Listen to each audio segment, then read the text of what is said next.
Hi guys, welcome to my YouTube channel. If you're new here, I am Mpile and I hope that you love the content you'll be seeing and that you stay by clicking the red subscribe button below. And if you've been here, welcome back. So today we're changing things up a little bit.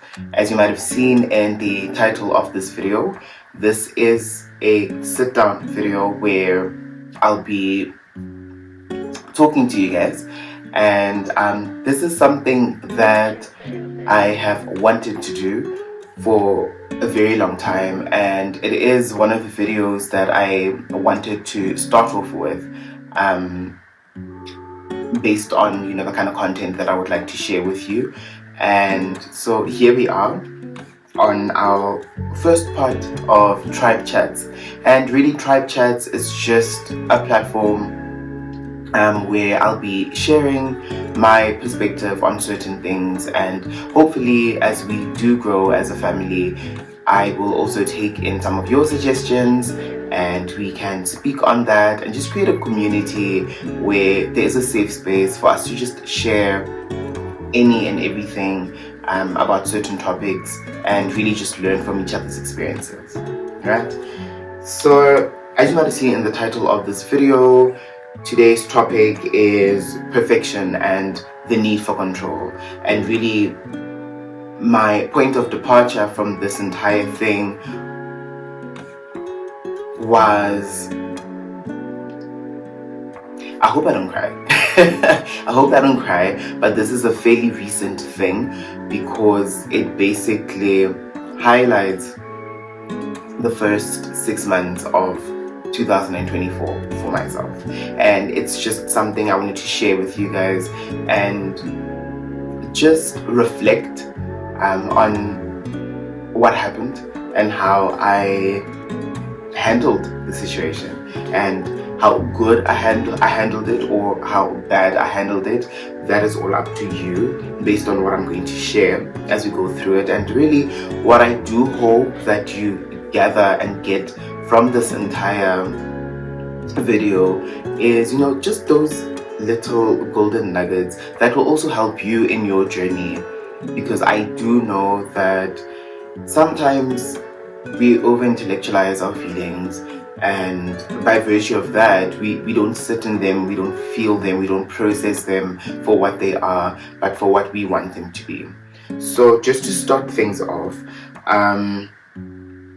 by perfection and the need for control, I'm basically speaking about, planning things, however, them not going your way, and just a constant strive for perfection and the need to be in control constantly, right? So we can call that the theme, basically, of this video.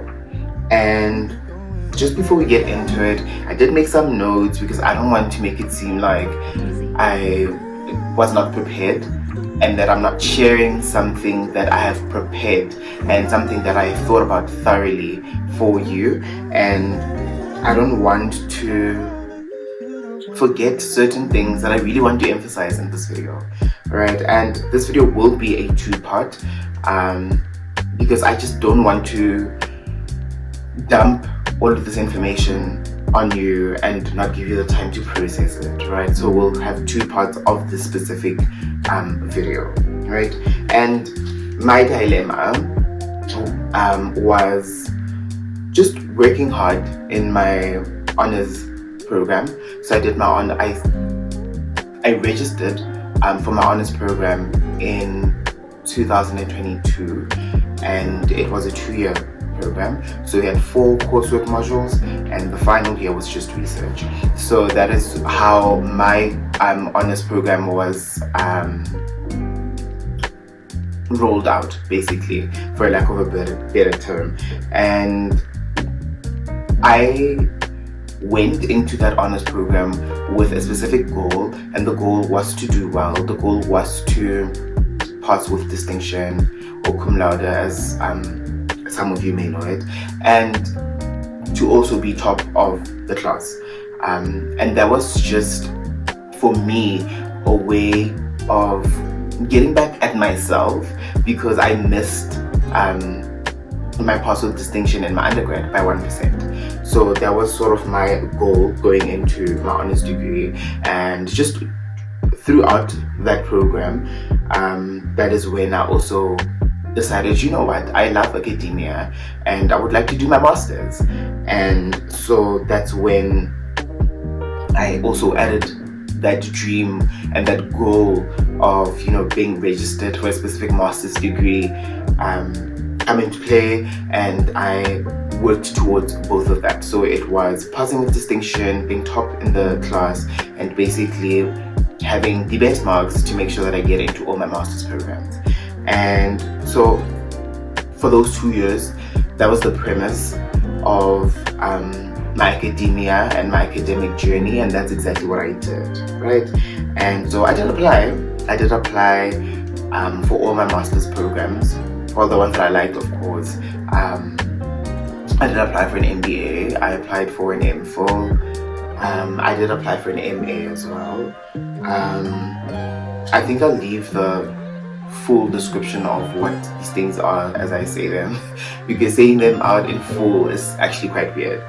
But I did apply for all of those and I got accepted into all of the programs that I applied for. So to get into the crux of this video, let me just highlight the dilemma. The dilemma was working hard during my honors degree in 2022 and 2023 to ensure that I do become the top student and I do pass with distinction and I do have the best marks to apply and get accepted into all my master's programs. And all of that happened. However, things changed when 2024 came about. What a year it has been already. So everything changed at the point of me registering, and for the life of me I couldn't bring myself to registering for any of the qualifications, right? I was closer to registering for the MBA than I was for any of the other qualifications that I was accepted into. But just as I was about to register, I fell ill, right? I fell ill, I ended up in hospital, and that changed everything for me. The procedure, the medical procedure that I underwent was not as physically demanding in terms of healing as any other procedure may have been, right? But I believe the moments leading up to me falling ill and what happened after that in terms of going to the emergency services and being told that, you know what, you are going to stay in hospital, you're going to sleep here, we're going to cut you open and after that you'll be fine. Just the process thereof is what I believe stopped me from registering, right? And I went through that process. I went through the medical procedure and I then went home. I had to leave Joburg for a bit. I went home for a few weeks, and that is where I healed. And during that time, during the process of recovery and healing, is when I decided that I won't be pursuing my master's degree in 2024. And it came as a shock to my parents. It came as a shock to my partner. It came as a shock to my best friend. And getting to that decision and that conclusion was the most heartbreaking thing I have ever done. It was the most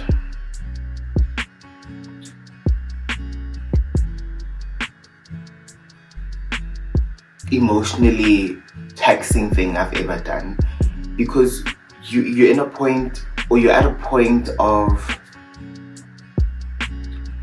internal conflict and you're questioning every other thing that you have been doing for the past 2 years. You're questioning your journey that led you up to this specific moment and how it's so easy for you to decide to throw in the towel and decide that you're not doing it. It's not for you anymore. And I fault myself for thinking about it that way. And the reason why I'm saying that is I'll get to my first point in this entire dilemma that I picked up. So there'll be 4 points. In this video, we'll touch on 2. And this is essentially what I would call the golden nuggets that I wanted you and that I want you to take away from this entire video. Right? Don't take away that I didn't pursue my master's degree in 2024. Take this away, rather. Okay? So the first point in me processing and dealing with this in a positive light was understanding my position. And for you, it would be understanding your position in the dilemma that you have. And by this, I mean just seeking to understand how and why you find yourself in this situation, and the role that you played, which led to you being in this situation, right? And for me, I believe the role that I played in ending up in this situation was firstly being mentally fatigued as a result of the academic journey that I just came from and just the academic year that I was in, because I was doing my research module in 2023. And if anyone here has ever done research from its conception to the end and conclusion, you will know how taxing that is. You will know how exhausting it is, mentally exhausting it is, to constantly think, to constantly question, to constantly perfect. And I believe that is the biggest reason that led to me not pursuing my master's. But I was also physically unfit. I was unfit, and I'm saying this because my body went through shock during the medical procedure. So my body sort of had to reset it, basically, is how I would put it. It went into reset mode, and with that comes relearning certain things. I mean, I was bedridden for about 3 weeks. It's not that long, and going through it didn't feel that long. But what I felt was that I felt inadequate. I felt that I couldn't do things for myself the way I used to do them. And it was just learning all of that again. I remember it was a struggle for me to even sleep, like lay on my bed and sleep and fall asleep and really just have a good night's rest. That was a difficult thing for me to do. Walking was a difficult thing for me to do. And it was in those small things that I realized that, okay, your body went through shock. This is a shock to the system, and you need to now get your mind in the game and work towards being physically fit, right? And at the point where I was physically fit, I was then extremely discouraged. There had been classes that have passed. It was weeks into the academic semester, so there was just no way of me catching up, and I didn't allow myself to go through that. I had to choose and prioritize my physical wellness and my mental wellness above any and everything. So that wasn't a thing for me. Academics flew out the window for me. But at the point where they flew out, that is when I feel that I lost a part of myself. And that's when I went into a spiral. And that's when the negative self-talk started. And that's when I isolated myself from everyone. And I remember my partner and my parents were extremely worried about me. They were in a constant state of worry because I kept saying, I failed myself. How could I do that? How could I make such a decision? And once someone starts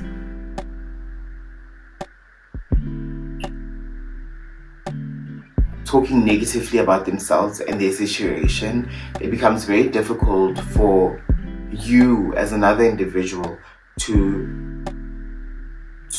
tap them out of that, and to stop them from speaking about things like that. And my parents and my partner went through that for about 3 months straight of me just speaking that way. But at that time, I am highly functional. You would not tell that is what was going on, and I think I only let in people when, closer to my crown birthday. So I had my crown birthday as well this year, where I turned 24 on the 24th in 2024, right? And I had big plans for my birthday, but because of what had happened and just me being in a state of isolation, I decided I want to spend my birthday alone. I don't want to do anything. I literally went for a hike. I went to go buy some cake, like a slice of cake, and I went home. I watched some series. I sang happy birthday to myself, and that's how my birthday was. Okay, the most sad birthday I've had, literally, ever. And it was by choice. I will not say I didn't decide to do that, or there are people around me who didn't want to celebrate me. No, they are. I chose to spend my birthday alone. And it was during this time of the negative self-talk and just the constant reminder that you're a failure for not being able to reach one of the goals that you had set for yourself in the 2024. And so I had to get to a point of understanding my position and how I led myself into this situation, right? And as I mentioned, I was extremely discouraged. I was physically unfit and I was mentally fatigued. So there was no way I was going to be able to get out of this in a manner that highlights going to school and giving it your all in the semester. There was no way that's how it was going to end. And that's as soon as I accepted that, I understood that this is what led me here. It sort of brought clarity, right? And with that came the second golden nugget that I want you to take, which is just surrendering, right? And I don't know which faith or religion you identify with or associate with, but I associate with Christianity. And when it came to surrendering, it just meant me letting it all go, letting God take the wheel, letting God do what He has planned to do, and allowing Him to lead me from a place of understanding and a place of trusting Him, and trusting that there's a reason this happened, and I may not see it in the moment, but it will be revealed to me in due time. And surrendering just meant a whole lot of prayer, a whole lot of meditation, and that's exactly what I did. That is exactly the journey that I embarked on once I understood my position and realized that I just need to surrender all of this and it helped, but it was tough. It was extremely tough, and it was tough because I was being pulled in two ways. Yeah. So whereas I understood my position, which led to me being in this situation, I also felt like it's not fair. It's unfair for me to feel this way. It's unfair that this happened to me. It's unfair that I worked so hard to get to where I was and this didn't happen. It's unfair that it's happening to me. Why is it happening to me? And it's just that battle between understanding and still wanting things to go my way because I felt like it was unfair. But at the point where I surrendered, it just meant accepting that the time is not right. It meant understanding that even if I had continued and forced my way into a master's degree and into an academic semester, I wouldn't have given it my full potential or my full efforts or the effort required, and that is because, as I said, I was physically unfit, I was mentally fatigued, I was extremely discouraged. So that already is a recipe for disaster. And that I realized fully when I surrendered. And I decided not to dwell on it. That is when that realization came. And once I accepted, the negative self-talk stopped. It completely vanished. Not that I was a different person, but I was working towards being and feeling like myself again. And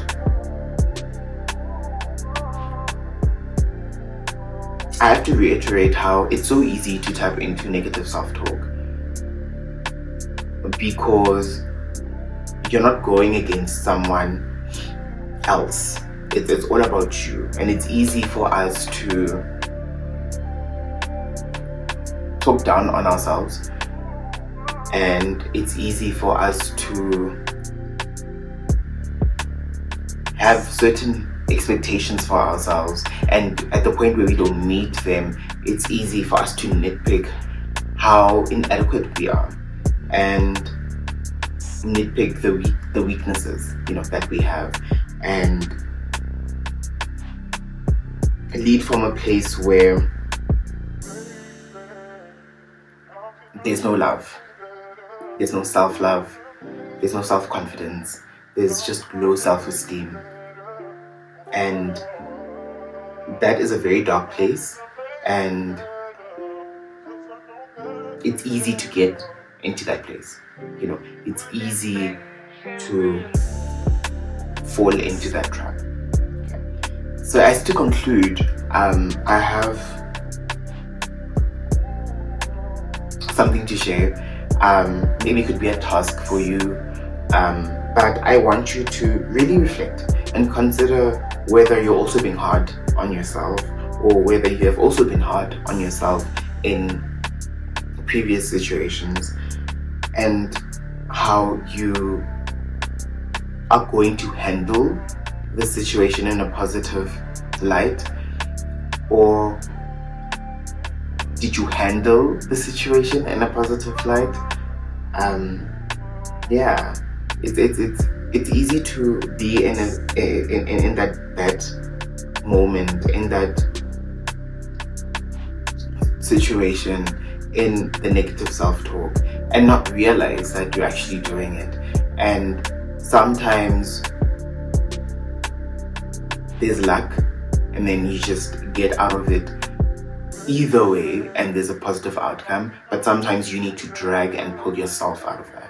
And that's just what I want you to reflect on, because I had to drag and pull myself out of it. There was no way of this being or having a positive outcome, and the positive outcome being me pursuing my master's and giving my all in the academic semester. There was just no way, So I had to pull myself out of that. I had to drag myself out of that spot and that rough patch in order to really understand that two truths can exist, you know. Yeah. But guys, if you've made it this far, thank you so much for watching, and I hope that I did speak to at least one of you. And please don't forget to like, comment, and subscribe. And part 2 will be coming very, very soon. But for now,